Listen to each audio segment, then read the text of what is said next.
لیکن اس کے جو پس منظر ہے وہ بڑا انوکھا ہے۔ ایک صحابی حضرت عباد بن شرجیل رضی اللہ تعالی عنہ، وہ کہتے ہیں قحط کا دور تھا مدینے میں، حالات بڑے خراب تھے، تو میں نے اپنے پڑوسی کے باغ میں چوری کر لی، کچھ کھجورے اور انگور میں نے کھا لیے، کچھ میں نے اپنی چادر میں چھپا لیے۔ جب باہر نکل رہا تھا تو باغ کا مالک آ گیا، اس نے مجھے پکڑ کے گھسیٹا بھی، میرا کپڑا بھی چھینا، سخت سست بھی کہا۔ فرماتے میں عزت دار آدمی تھا، جب یہ میری غلطی ثابت ہوئی تو بس میں مر گیا۔ میں اس طرح لگے کہ جیسے آج زندگی نہ بھی ہوتی تو ٹھیک تھا۔ کہتے ہیں میں شدید کرب، آزمائش اور تکلیف کے عالم میں وہ مجھے پکڑ کے رسول اللہ کے دروازے پہ لے گیا۔ کہتے ہیں نبی پاک کے سامنے جا کے کہا حضور اس نے چوری کی ہے۔ کہتے ہیں میں نے محبوب کا چہرہ دیکھا، حضور نے میرا بازو تھاما اور میری گردن پہ تھپکی دے کے فرمایا تو چور تو نہیں۔ کہتے ایک جملے نے مجھے اٹھایا فرش سے اور عرش پہ بٹھا دیا۔ حضور نے فرمایا تو چور تو نہیں، بتا یہ غلطی کیوں ہوئی؟ یہ ابو داؤد شریف کی روایت ہے، کیوں غلطی ہوئی؟ حضرت عباد بن شرجیل کہتے ہیں جب حضور نے تھپکی دی نا، پہلے تو میرا حال یہ تھا کہ زمین پھٹ جائے، آسمان ٹوٹ جائے، لیکن جب حضور نے تھپکی دی تو میں رو پڑا۔ میں نے کہا یا رسول اللہ بچے بھوکے تھے، بیٹیاں بھوکی تھیں، بیٹے بھوکے تھے، حضور اپنی تو میں برداشت کر سکتا پر بچیاں تھیں جو میں روٹی مانگتی تھی تو میں حضور میں ٹوٹ جاتا تھا۔ اس سے 2 4 5 دفعہ ادھار مانگا، اس نے دیا۔ حضور میں دھوکہ نہیں دے سکتا، فریب فراڈ نہیں کر سکتا۔ یا رسول اللہ صلی اللہ علیہ وسلم ادھار مانگا، کچھ دیر لوگوں نے دیا، پھر نہیں دیتے تھے، مجبور ہو گیا۔ یہاں چور کے ہاتھ نہیں کٹے، بلکہ یہاں کیا کمال فرمایا میرے رسول نے، یہاں کیا رنگ ارشاد فرمایا۔ حضور نے اس کو فرمایا جو پکڑ کے لایا تھا، فرمایا تجھے پتا تھا یہ بھوکا ہے؟ حضور پتا تھا، تو فرمایا تو نے روٹی کیوں نہیں کھلائی؟ تجھے پتا تھا یہ ننگا ہے؟ حضور پتا تھا، تو کپڑا کیوں نہیں دیا؟ اب حضور سزا دینے لگے تو فرمایا چل اب سزا یہ ہے کہ 2 اونٹ مال کے بھر کے اسے دے، اور دیکھنا آئندہ بھی اس کا ضرور خیال رکھتے رہنا۔ جہاں مجرم کو ملتی ہیں جزائیں بھی عطائیں بھی، مدینے میں جو لگتی ہے عدالت ہو تو ایسی ہو، مدینے میں جو لگتی ہے عدالت ہو تو ایسی۔ اور اعلیٰ حضرت فرماتے چور حاکم سے چھپا کرتے ہیں یا اس کے سوا، تیرے دامن میں چھپے چور انوکھا تیرا۔ میرے رسول پاک علیہ السلام نے لوگوں کو شرمندہ نہیں کیا، بلکہ نبی پاک صلی اللہ علیہ وسلم آگے بڑھا کرتے تعاون فرماتے، دیکھتے تھے کہاں میری کس کو ضرورت ہے۔ اور حضور سید عالم صلی اللہ علیہ وسلم کے پاس جا کے کوئی شخص یہ نہیں محسوس کرتا تھا کہ پتہ نہیں یہ کیا کریں گے، پتہ نہیں ان کا لب و لہجہ کیا ہوگا، یہ کس طرح سے بات کریں گے، کیسے چیز آگے بڑھے گی۔ بھائیو اپنے کردار میں وہ رانائی پیدا کریں، وہ خوشبو پیدا کریں، وہ مٹھاس پیدا کریں کہ لوگ آپ کے قریب آنا پسند کریں، لوگ آپ کو اپنی بات سنانا پسند کریں۔ بنو عراش قبیلے کا ایک شخص آیا نبی کریم کی بارگاہ میں۔ کس طرح آیا ذرا پس منظر سنیے گا۔ وہ کہتا ہے میں چھوٹا سا بزنس مین تھا، تو میں تھوڑا تھوڑا کام کرتا تھا۔ میں مکے کے دائیں بائیں جو گاؤں تھے، بنو عراش ایک قبیلہ تھا، تو اس گاؤں سے میں 2 4 جانور خریدتا، مکے لا کے میں 1 2 دینار نفع لے کے بیچ دیتا۔ بیوپاری کہتے ہیں ہم اپنی زبان میں، تو کہتے میرا یہ کاروبار تھا۔ ایک دفعہ میں 2 اونٹ لے کے مکے آیا تو مکے میں نے شور سنا کہ یہاں ایک جادوگر ہے، معاذ اللہ ساحر ہے، کاہن ہے، اس کے قریب کوئی نہ جائے۔ کہتے ہیں یہ شور میں نے سنا، میں نے کہا چلو نہیں جاتے۔ کہتے ہیں وہ 2 اونٹ میں نے بیچے تو میری کم نصیبی دیکھو کہ بیچ میں نے ابو جال کے ہاتھ دیے۔ اونٹ خرید لیے تو مجھے کہنے لگا کل پیسے لے لینا۔ میں نے کہا گھر کہاں ہے؟ کہنے لگا فلاں گلی میں، فلاں محلے میں، فلاں جگہ میرا گھر ہے۔ کہتے ہیں میں مجبور تھا، چھوٹا سا کاروباری تھا، میں بڑا بزنس مین نہیں تھا۔ اگلے دن میں اس کے گھر گیا، میں نے کہا پیسے، تو کہنے لگا کل آنا۔ کہتے ہیں میں نے کہا کہ یہ بڑا آدمی ہے، کہیں بگڑ گیا تو میں پیسے کیسے لوں گا، میں چپ کر کے آ گیا۔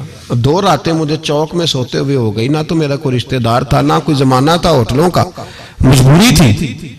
تیسرے دن میں پھر گیا تو میں نے کہا پیسے، کہنے لگا کل آنا۔ تو میں نے کہا یار میرا یہاں کوئی بھی نہیں، میں سڑک پہ سوتا ہوں، مہربانی کر میرے پیسے دے، اور میں اتنا بڑا آدمی بھی نہیں، ہو سکتا ہے میرے پاس کرایہ بھی نہ ہو۔ میرے پیسے دے میں جاؤں؟ کہتے ذرا دبا کے بات کی تو کہنے لگا چل دوڑ جا، جہاں سے ملتے ہیں لے لے۔ یہ تاجر جب ڈوبتے ہیں تو یہ خودکشیاں کرتے ہیں، اس لیے کہ جس آدمی کی اصل زر ڈوب جائے وہ کدھر جائے گا بیچارہ۔ کہتے ہیں میں وہاں سے پلٹا اور پلٹ کر میں نے لوگوں سے پوچھا کہ مکے کے سردار چودھری امیر لوگ کہاں بیٹھتے ہیں؟ تو انہوں نے کہا کہ کعبے کے ساتھ یہ چھوٹی چھوٹی ٹولیاں بنی ہوئی ہیں، یہ سارے چودھری بیٹھے۔ کہتے ہیں میں جا کے ایک ٹولی کے بیچ کھڑا ہوا، اس میں ابو لہب، ابو سفیان، عتبہ، عتیبہ، شیبہ سارے بیٹھے تھے، بڑے بڑے سردار۔ میں نے ان سے کہا کہ بھائی چودھریو میری تھوڑی مدد کراؤ، ایک آدمی کو پیسے دیے ہیں، مال دیا ہے، وہ پیسے نہیں دے رہا، اور میں مجبور ہوں، پردیسی ہوں، غریب ہوں، میری مدد ہو جائے۔ تو کہتے ہیں وہ عتبہ بول کے کہنے لگا کون ہے جو تیرے پیسے دبا گئے؟ اتنی ضرورت کسی کی؟ ہمارے ہوتے ہوئے نام لے۔ تو کہتے ہیں میں نے کہا کہ ابو جال نام ہے اس کا۔ کہتے ہیں گردنیں جھوک گئیں، کہنے لگے تو بڑے گنڈے کے پاس پھنس گیا، وہ تو سردار ہے سارے گنڈوں کا، وہ تو نہیں ملتے پیسے، مشکل ہے۔ کہتے ہیں میں کانپنے لگا کہ میرے پیروں تو زمین نکل گئی، یار پیسے نہیں ملیں گے تو میں تو گھر نہیں جا پاتا، کرایہ بھی نہیں۔ کہتے ہیں عتیبہ نے مذاق کیا، سامنے خانہ کعبہ کے ساتھ ٹیک لگا کے رسول پاک تشریف فرماتے، معاذ اللہ ثم معاذ اللہ، نقل کفر نہ باشد، اس نے مذاق کیا، کہنے لگا وہ جو بندہ بیٹھا ہے نا وہ تیرا مسئلہ حل کر سکتا ہے۔ کہتے اس نے مذاق کیا، باقی تالی لگا کے ہنسنے لگے۔ مجھے سمجھ نہ آئی، بھیجتے بھی ہیں، مذاق بھی اڑاتے، پر ڈوبتے کو تنکے کا سہارا میں چلا گیا۔ اللہ کے رسول وظیفہ پڑھ رہے تھے تو میں ڈرتے ڈرتے کہ میرا کہیں یہ سہارا بھی نہ چلا جائے، میں ڈرتے ڈرتے پیچھے بیٹھ گیا کہ حضور فارغ ہوتے ہیں، تو غریب آدمی ڈرتا ہے نا چودھری صاحب بگڑ نہ جائیں، تو اسی پس منظر میں ڈر رہا ہوں کہ کہیں کوئی بات نہ ہو جائے، فارغ ہوتے ہیں تو بات کرتا ہوں لیکن قربان جاؤں۔ ابھی میں بیٹھا ہی تھا، میرے نبی نے رخ میری طرف پھیر لیا۔ کہتے میں پردیسی تھا، میرا کوئی اپنا نہیں تھا، دو جملے نبی پاک نے کہے اور مجھے یوں لگا کہ بچھڑی ہوئی ماں مجھے مل گئی ہے۔ دو جملے نبی پاک نے، پہلا جملہ فرمایا بھائی پردیسی لگتے ہو، اور دوسرا جملہ کہا پریشان لگتے ہو۔ کہتے ہیں میرے آنسو یوں نکلے جیسے نہریں بہتی ہیں۔ میں نے کہا محبوبہ میں تجھے جانتا تو نہیں، پر پردیس میں لٹ گیا ہوں، انشاءاللہ پردیسی کوئی بھی نہ تھی وے کخ جنا تو پارے۔ حضور ایک آدمی نے پیسے دبا لیے، کہتے جب میں رویا تو نبی پاک نے نہ نام پوچھا اس بندے کا، نہ کام پوچھا، میری گردن پہ تھپکی دی، فرمایا فکر نہ کر، جیسے تو کہے گا ویسے ہی ہو جائے گا۔